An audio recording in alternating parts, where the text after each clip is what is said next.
Como consecuencia de lo expuesto, vamos a solicitar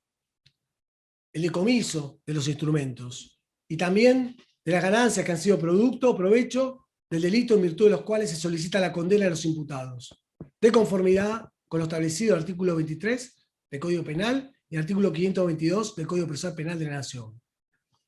Quiero recordar que la reforma introducida al artículo 23 del Código Penal mediante la ley 25.188 del año 1999 implicó el abandono por parte del legislador argentino de la concepción tradicional según el cual el decomiso es una mera pena accesoria a la condena. Se adoptó, en cambio, una visión más moderna que la concibe como una herramienta orientada al recupero de activos provenientes del delito, que procura impedir que el autor del ilícito penal pueda seguir disfrutando de lo que por él obtuvo. Y en efecto, antes de la mencionada reforma, el uso del decomiso se circunscribió como una sanción penal a los instrumentos del delito y al objeto del delito. Y de esta manera, el decomiso se revelaba como una medida impersonal, es decir, como una pena accesoria a una sentencia de condena que, por ello, no puede ser aplicada en caso de fallecimiento o rebeldía del acusado y que solo podía alcanzar los bienes de su propiedad que utilizó como instrumento del delito o que fueran su producto directo. Frente a ello, la reforma del artículo 23 del Código Penal, todos lo sabemos, vino a establecer una nueva concepción, inscripta en la tendencia global, nacional e internacional, iniciada en los años 80, orientada a decomisar el producto o provecho del delito para reducir los mercados ilícitos vinculados con la criminalidad organizada. Y me refiero a narcotráfico, corrupción, lavado de activos, e incorporada ya por entonces algunas leyes especiales en nuestro país. De esta manera,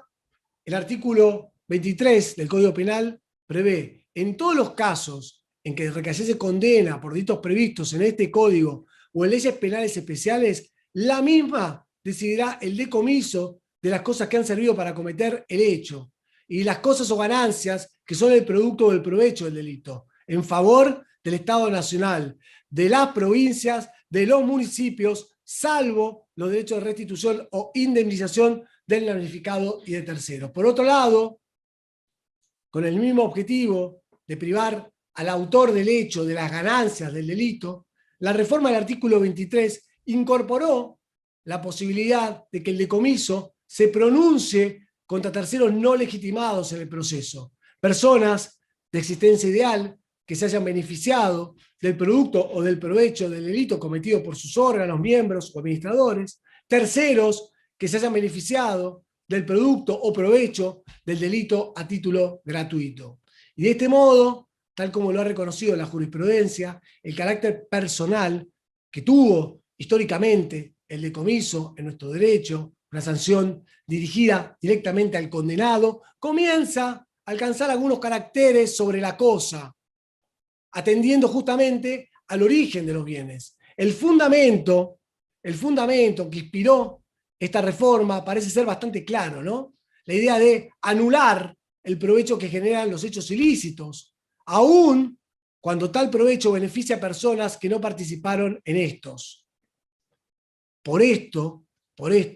se parte de una premisa según la cual el derecho de propiedad solo existe en la medida en que la propiedad sea adquirida a través de los medios que el derecho permite. La propiedad adquirida con base en la comisión de hechos ilícitos, los propios o los de un tercero, está viciada en su origen y por lo tanto no puede sostenerse válidamente un derecho respecto de esta. Falta aquí el título suficiente, que es condición para adquirir derechos reales. Y este avance hacia este tipo de decomiso continuó en nuestro país con la sanción, por ejemplo, de la ley 26.683 en junio del año 2011, que reformó el artículo 23 del Código Penal e incorporó la figura del decomiso sin condena, también conocido o llamado decomiso anticipado, respecto de los delitos contra el orden económico y financiero. Es decir, a partir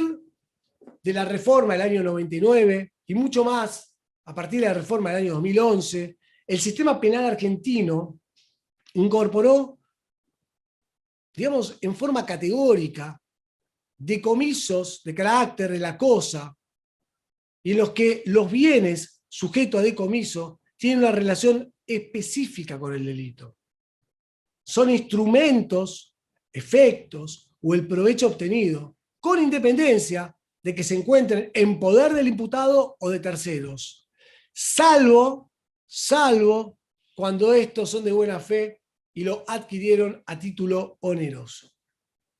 Y asimismo, y justamente en esta línea, cabe traer a colación el contenido de instrumentos de derecho internacional que imponen al Estado argentino y por ende a los órganos jurisdiccionales la necesidad de llevar a cabo las acciones positivas necesarias que permitan el recupero de activos, especialmente en casos de corrupción. El artículo 32 de la Convención de las Naciones Unidas contra la Corrupción, ratificado internamente, ley 26.097, estipula: cada Estado parte adoptará en el mayor grado en que lo permita su ordenamiento jurídico interno las medidas que sean necesarias para autorizar el decomiso. 1. Del producto de delitos tipificado con arreglo a la presente convención o bienes cuyo valor corresponde al de dicho producto, debiendo aclararse que se incluye en este concepto otros bienes en los que se hubiesen transformado o convertido parcial o totalmente el producto del delito. Bienes en los que se haya mezclado el producto del delito, artículo 5, ingresos u otros beneficios derivados de ese producto, artículo 6. 1b. De los bienes, equipo y otros instrumentos utilizados o destinados a utilizarse en la comisión de los delitos tipificados con arreglo a la presente convención. Para entender la importancia de esta meta, cabe remitirse solamente al preámbulo de la Constitución, de la Convención, en el que los estados se comprometen a prevenir y erradicar la corrupción, y se hace hincapié en la preocupación por los casos de corrupción que entrañan vastas cantidades de activos, los cuales pueden constituir una proporción importante de los recursos del Estado y que amenazan la estabilidad política y el desarrollo sostenible de esos estados. Y en el convencimiento también de que el enriquecimiento personal ilícito puede ser particularmente nocivo para las instituciones democráticas, las economías nacionales y el imperio de la ley. En línea similar,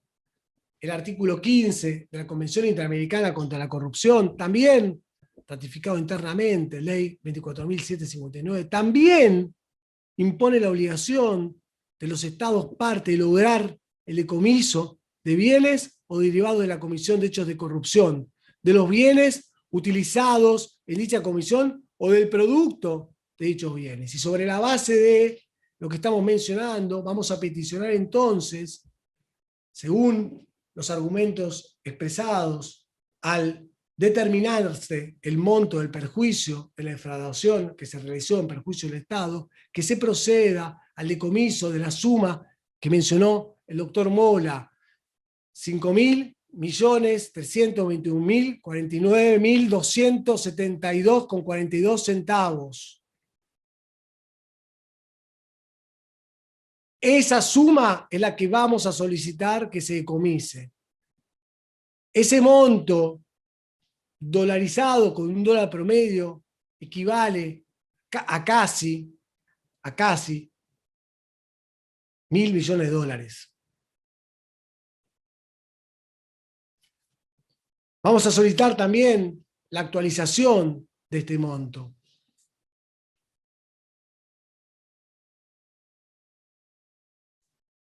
Este es el producto del delito.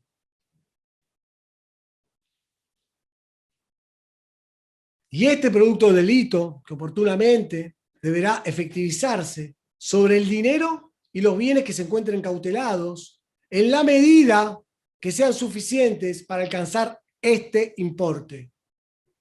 Y al respecto, entendemos que el monto del decomiso, como dijimos, deberá prorratearse según la medida de los respectivos aportes al hecho entre los aquí imputados, sin perjuicio de lo cual deberán responder solidariamente en caso de que cualquiera de ellos no posea los bienes suficientes para cumplir con su parte proporcional. Asimismo, y tal como lo señalamos, Lázaro Báez, en connivencia con su consorte de causa, se ha valido del patrimonio y la estructura de sociedades como Austral Construcciones, Cani Costilla, Localzo del Curto, Goti, Sucesión Ademio Brancalani, como instrumentos para cometer la defraudación, dado que eran el vehículo que le permitía presentarse a licitaciones, asegurarse las contrataciones a través de la simulación de concurrencia de distintas empresas bajo su dominio y control, ya durante la etapa de ejecución, asegurarse los pagos con sobreprecios, mantener los contratos vigentes, obteniendo, en virtud de ampliaciones, modificaciones de obra, redeterminaciones injustificadas, fuentes extras de dinero ilícito. Y en este sentido, cabe citar el precedente de la excelentísima Cámara del Fuero, por el cual se ha denegado el levantamiento de medidas cautelares sobre personas jurídicas con sustento en que las maniobras ilícitas investigadas se habrían canalizado justamente a través de las personas jurídicas alcanzadas por la medida impugnada. Las sociedades recurrentes no se ubican en la periferia de la actividad penal examinada, resultando simples beneficiarias de sus frutos, sino en el centro mismo del obrar criminal que se investiga. Y que la relación entre el patrimonio de las sociedades, aunada bajo una misma dirección empresaria, y el rédito del proceder ilícito denunciado exhibe un fuerte lazo de vinculación. Y señala la doctrina que son instrumentos del delito los objetos que intencionalmente han sido utilizados para consumar o intentar el delito, como por ejemplo armas, inmuebles, cuentas bancarias, ya sea que de tales objetos se hayan servido todos los participantes o solamente alguno de ellos. Puede tratarse de un instrumento que se haya utilizado para cualquier acto ejecutivo punible, para un acto consumativo y aún para actos de agotamiento. De modo que el inmueble o los vehículos, las cuentas bancarias o cualquier otro valor empleado como instrumento o como infraestructura para la comisión de un ilícito pueden ser objeto de una pena accesoria. Y en esta línea, la Cámara Nacional de Casación Penal entiende que son instrumentos del delito los objetos intencionalmente utilizados para consumar o intentar el delito, sea que se trate de objetos destinados específicamente al delito u ocasionalmente utilizados para la comisión de este. En virtud de ello, vamos a solicitar que se decomisen los bienes de las sociedades referidas, puesto que la totalidad de su patrimonio e infraestructura habría sido utilizada como instrumento para cometer los delitos aquí investigados. Como también no puedo omitir señalar este doble carácter para canalizar su producto directo. Y que justamente, en relación con esto último, los bienes que conforman el patrimonio de las empresas en cuestión o el paquete accionario de las empresas, casos CANC, Localzo, Sucesión Ademio Brancalani, cuya compra ya explicamos, fueron adquiridos en forma concomitante a los hechos que nos encontramos juzgando y que no pueden ser justificativos, sino en función de los ingresos obtenidos en la actividad delictiva. También, en virtud de ese mismo motivo, es decir, a los fines de asegurar el provecho o producto indirecto de los delitos que se investigan, vamos a solicitar que se ordene el decomiso de los activos que se indicarán, de los que resultan titulares el imputado Lázaro Báez, sus hijos Martín, Leandro, Luciana, Melina Báez, así como las empresas constructoras, Austral Construcciones, Cani Costilla, Localzo del Curto, Gotti, Suaceo de Bancalani. Es que, tal como hemos expuesto, fueron adquiridos en forma concomitante a los hechos que aquí se investigan y que aquellos y las empresas no podrían justificar sino en función de los ingresos obtenidos de la actividad delictiva. Especialmente, y dado el carácter de accionista de Martín Báez, de las empresas constructoras y su activa intervención en ellas, se colige claramente que los bienes obtenidos por aquel provendrían de la canalización de los fondos obtenidos por las firmas pertenecientes al llamado Grupo Austral, obtenidos a su vez, según se probó en este alegato, de las contrataciones públicas objeto de esta causa. A todo evento, y tal como hemos explicado, debe subrayarse que el decomiso del producto y provecho del delito puede recaer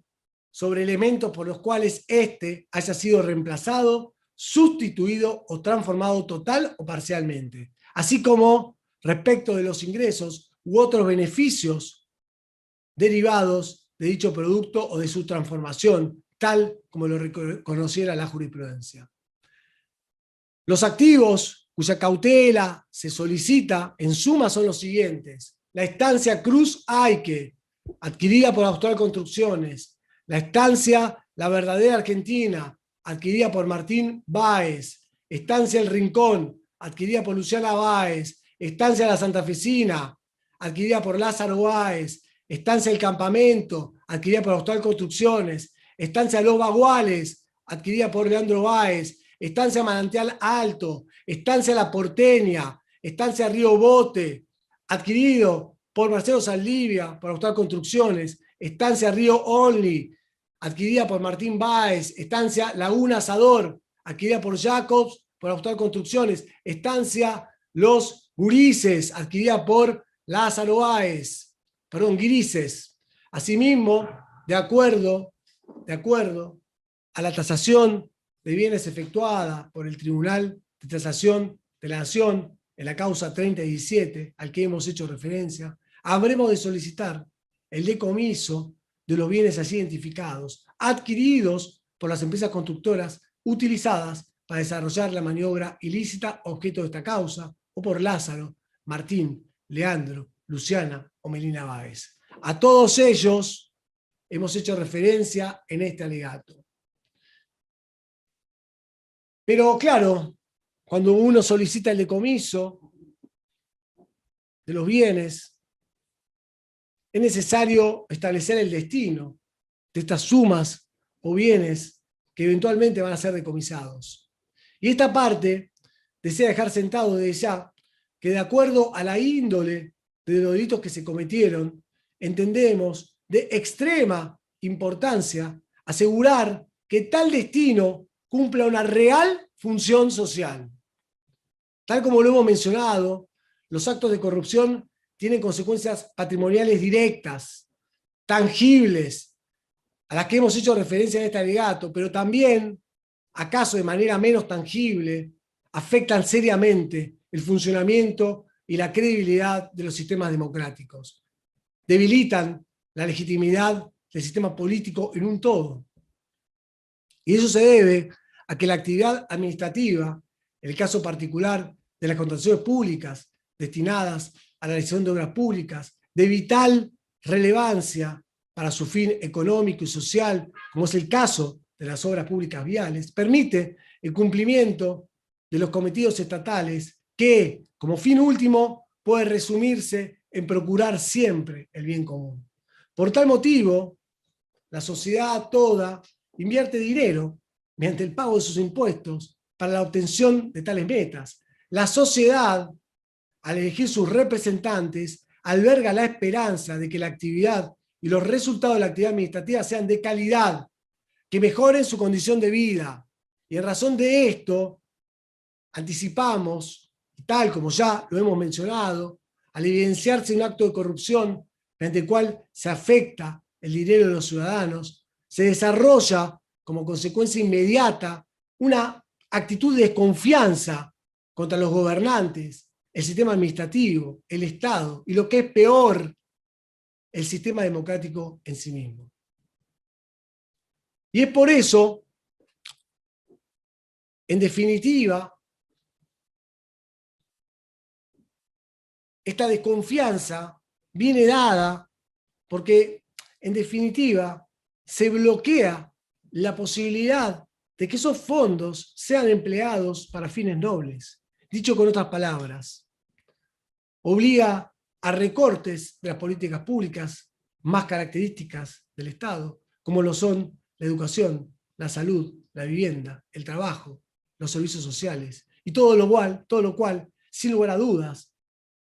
agrava las desigualdades sociales. Y justamente, consideraciones de esta índole tuvo en miras nuestro más alto tribunal, la Corte Suprema de Justicia de la Nación, cuando dictó la acordada 218, mediante la cual se reglamentan las acciones concretas para lograr la identificación, la localización, embargo y decomiso de bienes, y además el recupero de activos. Allí se hace hincapié en que el abordaje del delito con medidas eficaces de este tipo reduce el impacto negativo que éste provoca en la sociedad, especialmente en los casos de delincuencia organizada y de corrupción, que degrada, miren lo que dice la Corte, degrada las instituciones del país, en particular la administración pública. Y continúa la Corte en un claro entendimiento de los compromisos internacionales asumidos por el Estado y del plexo normativo vigente, con medidas como las que se adoptan relacionadas a la recuperación de activos que se obtienen de actividades de carácter delictivo, se beneficia directamente a la población. De allí la trascendencia que el orden jurídico le da al fin social de los bienes que han sido utilizados para cometer el hecho y el producto de ellos. Por eso, señores jueces, se hace hincapié en la necesidad de adoptar diversas medidas para una gestión eficaz de los bienes inmuebles y muebles que son objeto de secuestro o decomiso. Y justamente en el marco de esta reglamentación, en el anexo de esa acordada, la Corte Suprema estipula una serie de acciones que deberán adoptar los magistrados del Poder Judicial respecto a los efectos sujetos de decomiso. Los insta a extremar las medidas para que la venta de los efectos secuestrados en las condiciones establecidas por la ley 20.185, así como los objetos decomisados, se produzca sin demora. Y estipula el producido de la venta de los efectos secuestrados con arreglo a la ley 20.785. Y los bienes decomisados deberán ser ingresados por las respectivas instituciones bancarias a las cuentas abiertas a nombre del tribunal. Es decir, señores jueces, entiendo que, por supuesto, dada la naturaleza de la asociación ilícita y de la defraudación que estamos juzgando, deviene de suma importancia que en caso de dictarse una condena y disponerse el decomiso de los bienes, el destino de estos sean a instituciones de bien público, como un modo de compensar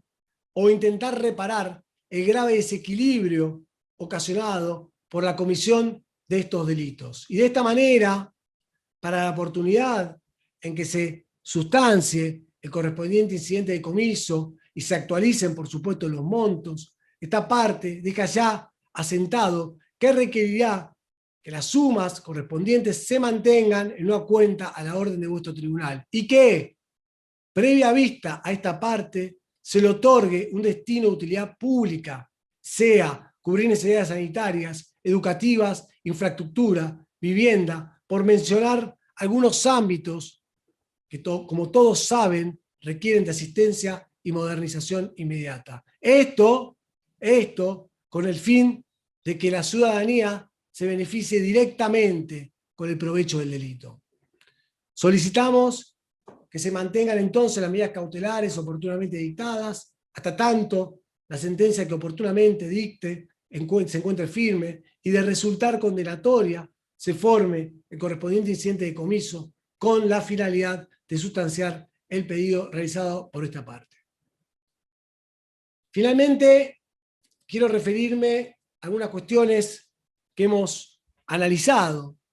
de conformidad con los fundamentos que fuimos exponiendo en cada caso en este alegato. Vamos a solicitar la extracción de testimonios para que se investigue la posible comisión de los delitos de acción pública que eventualmente correspondan en relación con la posible connivencia que las autoridades de las empresas Petersen, Tal y Cruz, Esuco, Equimac y otras empresas pudieran haber prestado para que se perfeccionen las maniobras ilícitas analizadas, especialmente en virtud de la presentación, en el marco de las licitaciones que hemos detallado, de ofertas respecto de las cuales existe un alto grado de sospecha que sean espurias, efectuadas para simular la existencia de competencia. También vamos a solicitar la extracción de testimonio ante las posibles ilegalidades en la actuación de Gustavo José Arturo Galoni, al ostentar el cargo de titular del registro de constructores en el marco de su intervención en los liderazgos correspondientes a las empresas Austral, Cane Costilla, Localzo de Curto, Suceo de Bancarani, Gote Hermanos, de acuerdo a las inconsistencias, omisiones e irregularidades que hemos advertido en la tramitación de los certificados de capacidad de adjudicación para presentarse en las licitaciones correspondientes en las obras públicas viales objeto de esta causa. También acerca de las posibles ilegalidades en la actuación de la ingeniera Paola Kierman como inspectora de obra de la AGDP Santa Cruz en función de las consideraciones que hemos efectuado en este alegato, en especial respecto a los expedientes 13.191, 16.957, 18.295. Vamos a solicitar también la extracción de testimonio acerca de las posibles ilicitudes de las mismas características que han sido señaladas en este alegato en relación con el proceso licitatorio concerniente al Hospital Materno Infantil de Río Gallegos, de acuerdo a lo que surgiría de las conversaciones que han sido expuestas por José López y Abel Fatala, como así también de todos los posibles ilícitos que surgen de los mensajes del teléfono de José López, en el que habrían participado diferentes funcionarios y particulares, como es caso Milcar Fredes, Nivelo, Forlón, Matías Bessi, Máximo Kirchner, entre otros. Señores jueces, voy a solicitar 5 minutos solamente para realizar unas reflexiones finales y ya pasar al petitorio.